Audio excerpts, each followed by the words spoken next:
On the album cover, but did you like the album at all? Salut tout le monde, c'est Xavier, bienvenue sur Watch Mojo français. Aujourd'hui on se retrouve pour le top 10 des couvertures d'albums qui ont mené à des procès.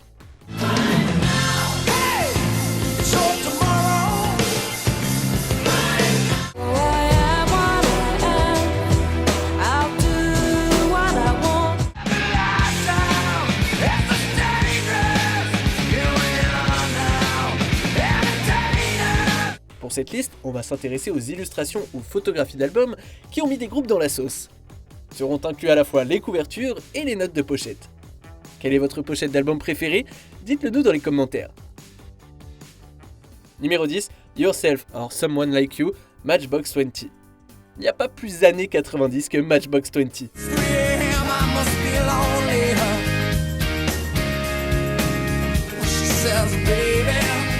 Leur premier album de 1996 est revenu les hanter en 2005 lorsque l'homme photographié sur la couverture les a attaqués en justice. Frank Torres a affirmé que sa photo avait été prise par un photographe dans la rue et que bien qu'il ait permis que sa photo soit prise, il n'a jamais autorisé que son image soit utilisée sur la couverture de l'album. En fait, il a affirmé qu'il n'avait même pas remarqué la couverture de l'album avant quelques années, d'où le fait que le procès arrive si tard. Mais prenez garde, photographe amateur, si vous voulez vendre des photos de piétons, faites-leur signer une décharge.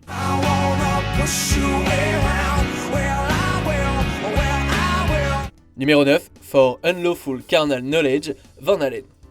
On aurait pu penser qu'après la débâcle de Tommy Tutton, qui a fait du 867-5309 le pire numéro de téléphone à avoir en 1981, les groupes auraient appris à éviter les numéros de téléphone aléatoires.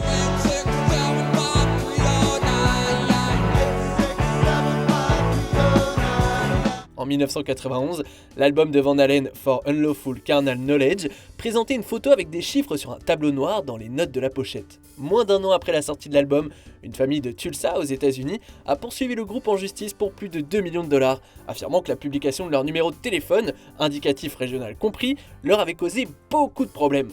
Outre d'innombrables appels téléphoniques vulgaires, leur maison a été vandalisée à plusieurs reprises. Numéro 8, Roll with the Punches, Van Morrison. En 2017, l'auteur-compositeur-interprète a sorti son 37e album studio.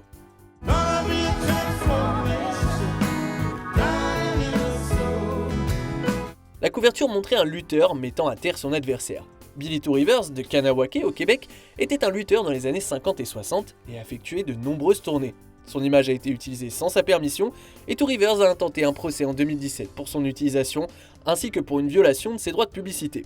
En plus d'être un lutteur, Billy Two Rivers était un membre du conseil Mohawk essentiel aux négociations de la crise d'Oka en 1990, donc une figure publique. Le procès a été réglé rapidement pour un montant non divulgué.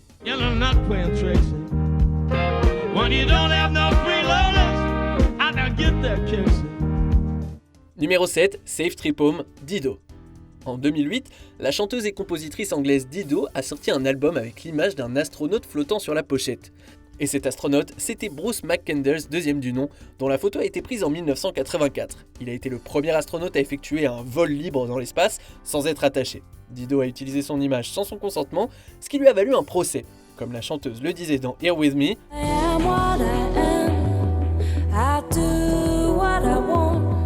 ce qui pourrait se traduire par « je suis ce que je suis, je fais ce que je veux ». Bah non, finalement, il y a des conséquences parfois.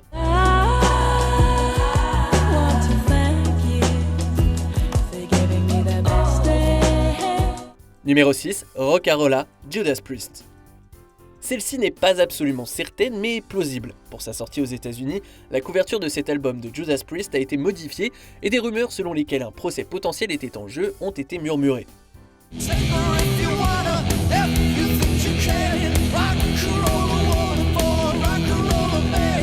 Certains disent que le groupe n'était pas satisfait de la couverture originale, d'autres que Coca-Cola n'était pas très heureux de l'utilisation de leur police de caractère et de leur présentation.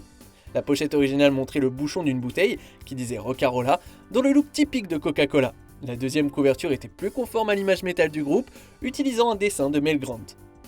Numéro 5, Frankenchrist, Dead Kennedys. Vous avez probablement déjà vu ces types qui se baladent dans de petites voitures avec des fez rouges. Ça ferait une photo intéressante pour la couverture d'un album, non ?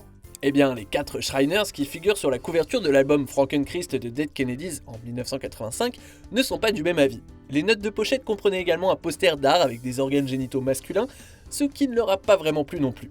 La photo avait été prise et présentée dans le magazine Newsweek dans les années 70, puis vendue pour d'autres usages.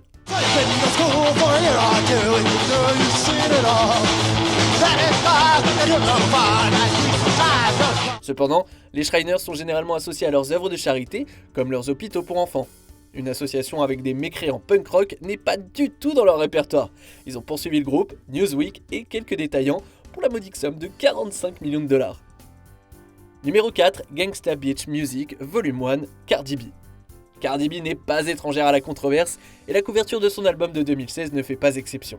La couverture met en scène Cardi dans une position provocante avec un homme qui l'a diverti à l'arrière d'une limousine. Le problème, le tatouage sur le dos de l'homme n'est pas celui du modèle, mais un montage Photoshop importé à partir d'une recherche Google d'image de tatouage dans le dos par le graphiste. Le propriétaire du vrai tatouage, Kevin Brophy Jr., l'a rapidement reconnu et a poursuivi pour utilisation illégale de l'image, ainsi que pour avoir terni sa réputation en la représentant dans un acte obscène sans son autorisation.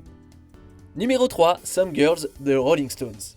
Les Rolling Stones ont sorti cet album en 1978.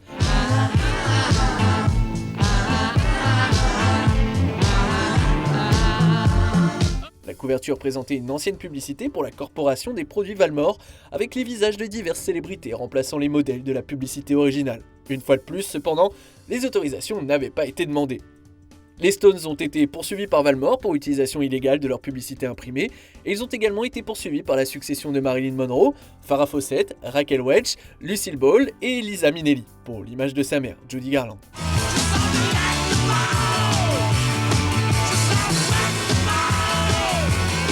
Les Stones ont dû refaire la couverture en supprimant les visages des célébrités et en les remplaçant par des portraits dessinés à la main et payer Valmore pour le concept de la publicité.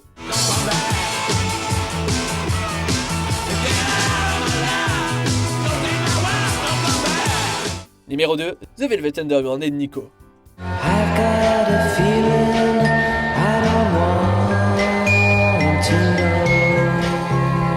L'illustration de cet album est en fait liée à deux procès.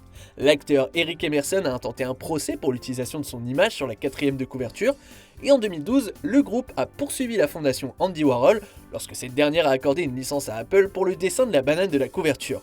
Les Velvet Underground ont affirmé qu'ils détenaient le droit d'auteur sur l'image, et la fondation a affirmé qu'elle détenait les droits sur les œuvres de Warhol. L'affaire a été réglée à l'amiable en 2013. Apparemment, ils voulaient vraiment cette banane. Et je me demande bien ce qu'Andy Warhol aurait pensé de tout ça. On arrive presque à la fin. Nous publions de nouvelles vidéos chaque jour, alors avant de continuer, abonnez-vous et activez la petite cloche et les notifications sur téléphone pour ne rien rater. Numéro 1, Nevermind, Nirvana.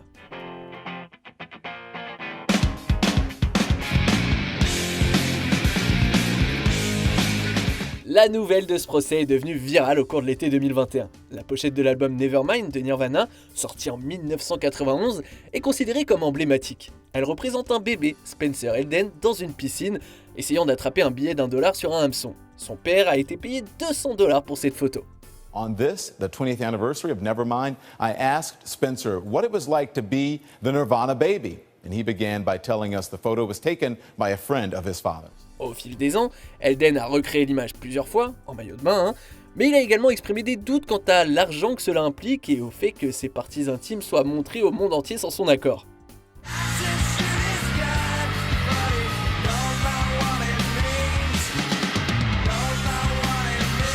En août 2021, il a intenté un procès, alléguant que l'image constitue une exploitation sexuelle et qu'elle lui a causé une détresse émotionnelle, de la gêne et un manque de vie privée. Cette action a été critiquée par plusieurs experts juridiques qui l'ont qualifiée de frivole et de tentative de soutirer de l'argent facilement.